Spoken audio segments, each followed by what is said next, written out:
Oh, really? Just that massive piece of concrete. Because the wind.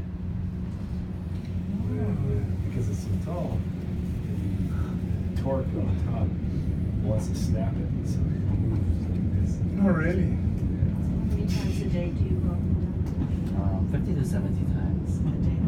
Do yours get used to the popping? Yeah, it does. Did you guys enjoy your visit? Yes. Fabulous. That's good to hear. You can take a look down to your feet. There's 2 glass panels on the floor. No thanks. Whatever. You can look outside as well. Oh, yeah. Facing the east side right now. I heard there's a brewery you can tour around here. There's one right in front. So if you head this way towards Ripley's, Yeah. in front there's Amsterdam Brewery. No, it's not a place. It's called Steam Whistle Brewery. I think there's a tour you can go inside. All Yeah, right. it's near where all the trains are at. Okay, check it out. So once you're down to the ground, exit will be to your right hand side, walk all the way through the gift shop. Once you're through the gift shop, head to your left and up the ramp.